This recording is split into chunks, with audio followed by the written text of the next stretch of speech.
peligroso, al menos para los que nos consideramos demócratas. Y una última pregunta, Javier, antes de pasar a la pregunta de los compañeros y compañeras. Dos titulares, si pueden ser. A la vista de los hechos posteriores y sobre todo de lo ocurrido en los últimos meses del gobierno de Donald Trump, ¿qué ha sido la guerra de Ucrania y qué hace Europa en ella? Esa sería la primera. Y la segunda, que nos aclares un poco, a nivel telegráfico, ese concepto que tú has referido anteriormente de que estamos viviendo una revolución de derechos. Bueno, la revolución, por empezar por último, la revolución de derechos ya lo he dicho. Yo creo que una revolución consiste en negar la legitimidad de los gobiernos que no sean de derecha y desde esa perspectiva, pues tratar de minar los cimientos de la separación de poderes, de las distintas instituciones y sobre todo de ir marginando cada día más al pueblo. Eso está pasando no solamente en Estados Unidos, está pasando, ha sido un peligro evidente en Francia que se pudo solucionar al final gracias a la democracia, precisamente a la gente de los barrios que salió a votar, y ha pasado en otros lugares. Por tanto, yo solamente ahí hago una llamada de atención. Y con respecto a la guerra de Ucrania, la guerra de Ucrania, en mi opinión, siempre ha sido una guerra vicaria. Una guerra vicaria en donde el protagonismo lo ha tenido Zelensky y los muertos lo han puesto los ucranianos y también los rusos, evidentemente. Pero es una guerra que no tiene sentido. Una guerra que no tiene sentido. Porque hubo antes de esa guerra dos reuniones de alto nivel diplomáticas, Minsk I y Minsk II, donde se podía haber llegado a una solución. Sin embargo, parecía que la solución no era llegar a una solución, sino la solución que llegar a una guerra. Y claro, como estamos hablando de una confrontación imperialista entre autócratas, pues bueno, Putin, que tampoco es un demócrata, que por cierto tampoco es comunista, digo, como dicen alguna gente, pues el paso que no se debe de dar nunca, que es la invasión de un territorio que va en contra de todas las prescripciones en el derecho internacional, en la Carta de las Naciones Unidas, en todo lo que impere el derecho en nuestra sociedad. Pero mira por dónde. Ahora resulta que el señor Trump quiere invadir Groenlandia y dice, bueno, y ahora vamos a ver, y ahora si este señor le da por invadir Groenlandia, que es un territorio del Reino de Dinamarca, que es un país fundador de la OTAN, entre otros, y miembro y socio, por ejemplo, nuestro, tanto de la OTAN como de la Unión Europea, ¿qué va a hacer la OTAN? ¿Se va a enfrentar con las armas al invasor, en este caso norteamericano?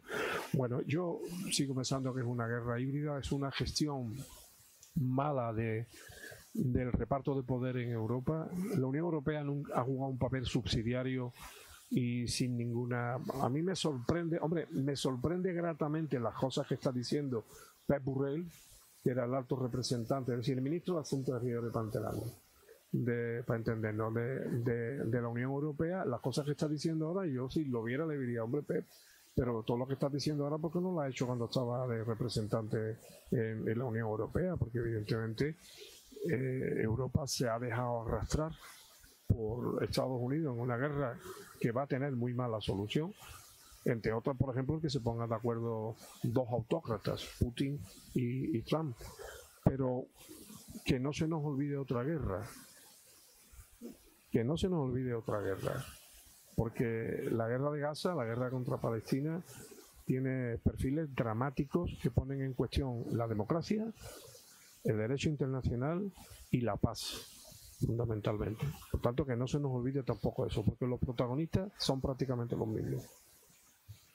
Bueno, ahí habría una diferencia terminológica, porque en el caso de Palestina no puede haber una guerra porque no hay dos ejércitos beligerantes, es directamente un genocidio de un pueblo indefenso.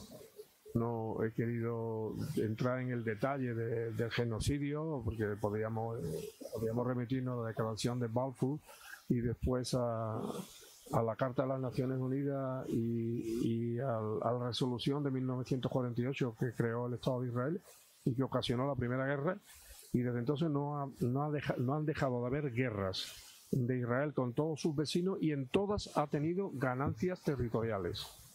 Si no, controlen ustedes el mapa. Claro, y el otro día salen unas declaraciones de una persona a la que yo respetaba, porque dentro de todo, Ben Gurión, ¿no?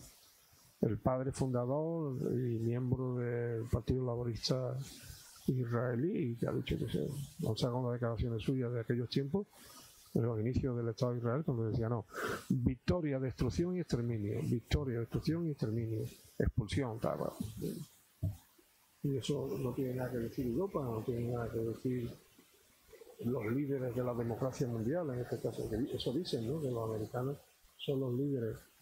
Fijaros una cosa, y con esto termino, no me quiero extender tampoco, pero los últimos conflictos que ha habido, en donde hemos estado implicados también nosotros, en algunos casos de manera directa, como fue en Irak, en otros o otros de manera indirecta, en donde se ha utilizado la violencia como, lo digo porque ahora es muy común hablar de esto, de la guerra, de la libertad, la democracia, bueno, todos los conflictos que ha participado Estados Unidos, liderando evidentemente a otras fuerzas.